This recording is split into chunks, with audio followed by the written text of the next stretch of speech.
Very good morning बच्चों, मैं Pradeep admission tutorial की तरफ से आपका स्वागत करता हूं आपके अपने चैनल में प्रदीप फिजिक्स प्लैनेट में।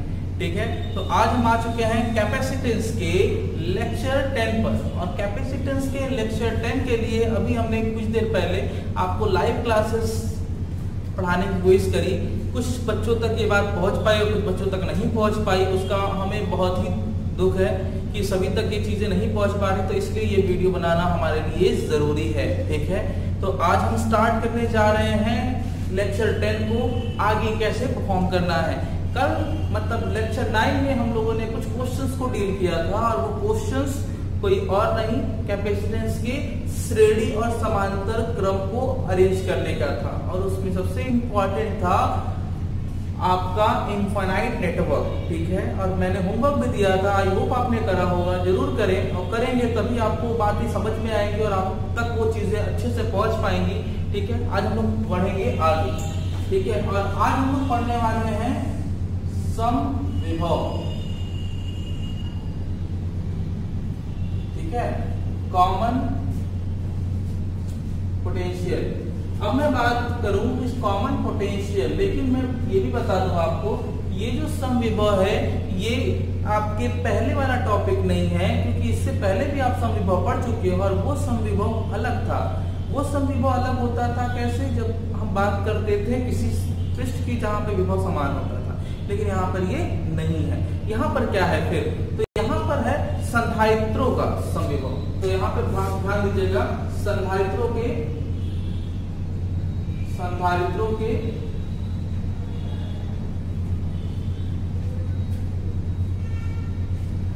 संयोजन का समविभव। ठीक है, लीजिए ये टॉपिक मैंने थोड़ा सा बड़ा करके आपको दिखा दिया है। संधारित्रों के संयोजन का समविभव। संधारित्रों के संयोजन के समविभव में बच्चों मैं बता दूं कि मेरे पास है दो कैपेसिटर। ठीक है, दो कैपेसिटर, और ये दो कैपेसिटर जो है, एक C1 है और दूसरा कैपेसिटर है C2। ठीक है, इस कैपेसिटर को हमने चार्ज किया है, पहले वाले को Q1 और दूसरे वाले को Q2। तो इस पर जो वोल्टेज था V1 था, इस पर वोल्टेज था V2। ठीक है, मेरे पास दो कैपेसिटर। यदि दो संधारित्र पर आवेश क्या हो, आवेश है Q1 व Q2, तब आप इसको क्या लिख सकते हैं, Q1 को आप लिख सकते हैं C1 V1 बच्चों, और Q2 को क्या लिख सकते हैं C2 V2। बात समझ आ गई।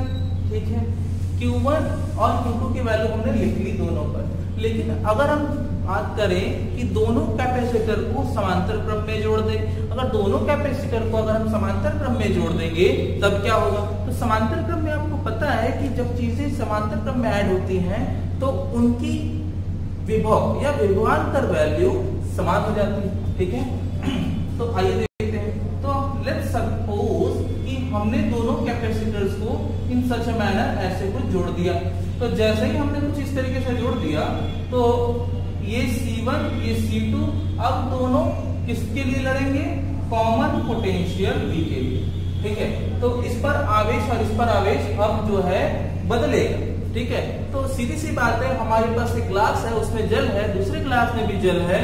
अब दोनों ग्लास के जल में मात्राएं अलग अलग है, मतलब दोनों का चार्ज अलग है। अब दोनों को जैसे ही आप जोड़ देंगे तो जल का स्थानांतरण होगा, और जल का स्थानांतरण उनकी हाइट पर डिपेंड करता है।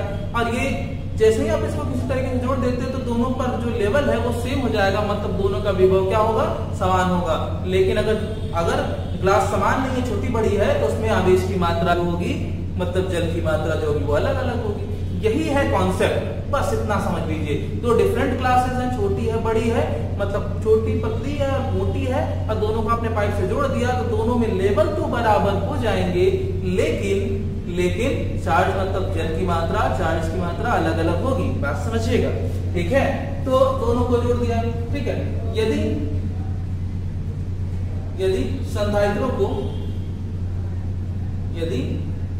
संधारित्रों को आपस में संयोजित करें, आपस में समांतर क्रम में संयोजित करें। संयोजित करें बच्चों तो क्या होगा, तो दोनों पे विभव समान हो जाएगा। तो इस पर अब जो चार्ज होगा वो नया चार्ज होगा, उसको हम q डैश कहेंगे सिस्टम का चार्ज, और इसकी धारिता समांतर क्रम में है तो धारिता टोटल क्या हो जाएगी, C1 प्लस C2 हो जाएगी। अब विभव क्या हो जाएगा, कॉमन, ठीक है।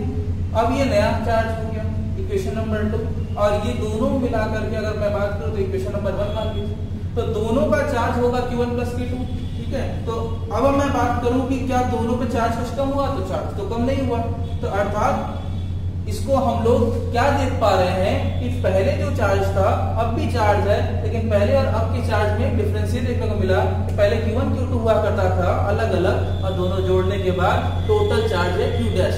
तो चार्ज की वैल्यू सेम होगी, चार्ज कंजर्वेटिव होगी, ठीक है। तो जोड़ने से पहले जोड़ने के बाद आवेश स्थानांतरित हुए, और आवेशों के इस स्थानांतरण को हम लोग कहते हैं पुनर्वितरण, ठीक है। अर्थात पुनर्वितरण मतलब किस चीज का पुनर्वितरण, आवेशों का।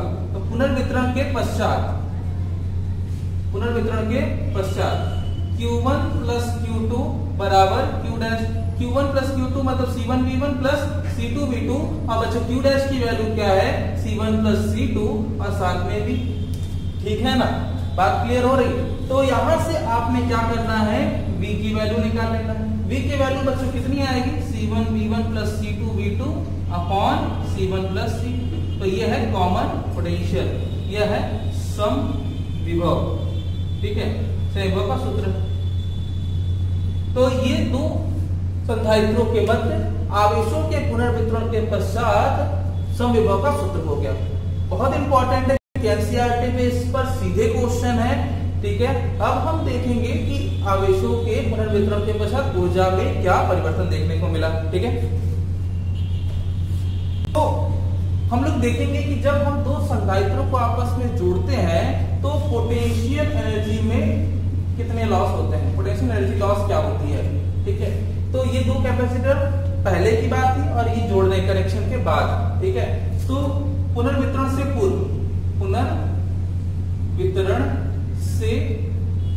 पूर्व, ठीक है, पहले वाले पर एनर्जी कितनी थी, U1 half C1 V1 square, बच्चों याद आ रहा है, और दूसरे वाले पर कितनी थी, U2 is equal to half C2 V2 का स्क्वायर, ठीक है ना। अब ये पहले की बात होगी, तो ये ऊर्जा कितनी हो गई, U1 प्लस U2, तो ये आप कॉमन निकाल लीजिए बच्चों। तो यहाँ पे आप कॉमन निकाल लेंगे तो हो जाएगा C1 V1 square plus C2 V2 square, ठीक है। ये हो गया बच्चों आपका पुनर्वितरण से पहले, ठीक है, बिफोर, या फिर आई का मतलब ध्यान दीजिएगा जो बच्चों को नहीं दिख रहा होगा, ठीक है, आई इनिशियल।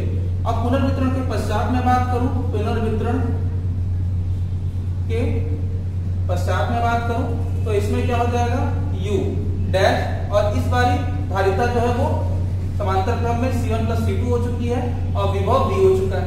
तो U dash is equal to half C1 plus C2, और यहाँ पर V की वैल्यू कितनी थी, C1 V1 plus C2 V2 upon C1 plus C2 का क्या होल स्क्वायर। याद करिए अभी अभी हमने करा था, ठीक है, ये कॉमन पोटेंशियल का फॉर्मूला है, C1 प्लस C2, ये C1 प्लस C2, ये होल स्क्वायर है, कैंसिल हो जाएगा, तो U dash equal to half, और ये हो जाएगा C1 V1 plus C2 V2 का whole square upon C1 plus C2, ठीक है ना। अब यहां से क्या कर सकते हैं, इसको ओपन कर सकते हैं आप, तो ये हो जाएगा A डैश अपॉन हाफ, ये हो जाएगा ब्रैकेट C1 V1 का होल स्क्वायर, ठीक है, प्लस C2 V2 का होल स्क्वायर, ठीक है, फिर plus 2 C1 C2 V1 V2, ठीक है, अपॉन C1 प्लस C2, ठीक है। ये हो गई एनर्जी, ये एनर्जी हो गई इक्वेशन नंबर 3 बच्चों, कनेक्शन से पहले, और ये हो गई कनेक्शन के बाद। कनेक्शन के बाद अब आपको कुछ नहीं करना है, लॉस निकालना, ठीक है, ठीक है। अब आइए लॉस निकाल लेते हैं, ठीक है। लॉस कैसे निकालेंगे, लॉस इन पोटेंशियल एनर्जी, तो हो जाएगा delta U is equal to U1 plus U2, ये पहले की बात है और ये अब की बात, मतलब कनेक्शन से पहले और कनेक्शन के बाद। तो यहां से आपने क्या करा, कनेक्शन के पहले हाफ क्या था, C1, ध्यान दीजिएगा, V1 का स्क्वायर प्लस C2 V2 का स्क्वायर, ब्रैकेट क्लोज कर लीजिएगा। यहाँ पर ये वाली वैल्यू देखिए, दोनों में हाफ कॉमन है, तो मैं काम करता हूँ बड़े ब्रैकेट से इसे कॉमन निकाल लेता हूं, ठीक है, माइनस C1 V1 का स्क्वायर मतलब होल स्क्वायर C2 V2 का होल स्क्वायर, ठीक है। अब फिर इसके बाद यहाँ पे क्या है plus 2C1 C2 V1 V2 और फिर ब्रैकेट, फिर यहाँ पर अपॉन में बच्चों क्या है C1 प्लस C2, अपॉन में क्या लिखिएगा C1 प्लस C2, ठीक है। बात क्लियर हो गई। यहाँ पे आप इसको कर्ली ब्रैकेट से कवर अप कर लीजिए, ठीक है। करना कुछ नहीं है बच्चों, इसको सॉल्व करना है, ठीक है। आप इसको सॉल्व करिएगा। एक स्टेप मैं आपके ऊपर छोड़ देता हूं ताकि आप इसको आप ओपन करके बस मल्टीप्लाई कर लीजिएगा, ठीक है। मैं एक स्टेप आगे बस लिखना चाह रहा हूं ताकि आप इसको खुद से करें, ठीक है। तो कर एक अगले स्टेप में हम इसको क्या लिख सकते हैं, हाफ, ठीक है। यहां से क्या कॉमन हो जाएगा, ठीक है, यहां से। तो बच्चों आपने अगला स्टेप कर लेना, ठीक है। यहां पर आ जाइए, हाफ कॉमन ले लेते हैं, इसको सॉल्व कर लीजिएगा। आपको मिलेगा क्या, मैं आपको बता देता हूं, C1 C2 आपको मिलेगा V1 का स्क्वायर, मिलेगा C1 C2 V2 का स्क्वायर, फिर मिलेगा आपको माइनस 2 C1 C2 आपको मिलेगा V1 V2, ठीक है, ये मिलेगा। और नीचे आपको मिल जाएगा C1 प्लस C2, ठीक है। अब यहां से आपको करना क्या है, delta U is equal to C1 C2 को कॉमन निकाल लीजिएगा, C1 C2 को कॉमन निकाल लिया आपने, V1 square plus V2 square minus 2 V1 V2 upon C1 plus C2, ठीक है। इसको आपने कर लिया सॉल्व और आपको मिल जाएगा delta U is equal to C1 C2 upon 2 C1 plus C2 और ब्रैकेट में V1 माइनस V2 का होल स्क्वायर।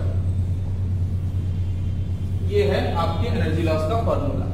यहां पर ध्यान से देखिए, V1 माइनस V2 का होल स्क्वायर, इसका मतलब ये है कि पहले कैपेसिटर और दूसरे कैपेसिटर में किसी की भी वैल्यू बड़ी हो छोटी हो, लेकिन अगर इसको सब्सट्रैक्ट करके होल स्क्वायर करोगे तो एनर्जी लॉस पॉजिटिव आएगी और यही होना चाहिए, एनर्जी लॉस हुई है।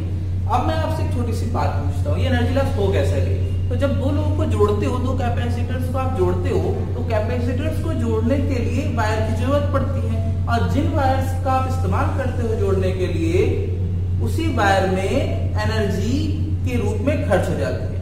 चार्ज जब उसमें से ट्रांसफर होते हैं तो साउंड के फॉर्म में, स्पार्किंग के फॉर्म में जब शिफ्ट होते हैं तो उसमें कुछ एनर्जी लॉस हो जाती है, और यही energy loss del U is equal to C1 C2 upon 2 C1 C2 into V1 minus V2 का होल स्क्वायर है। दिस इज एनर्जी लॉस, ये ऊर्जा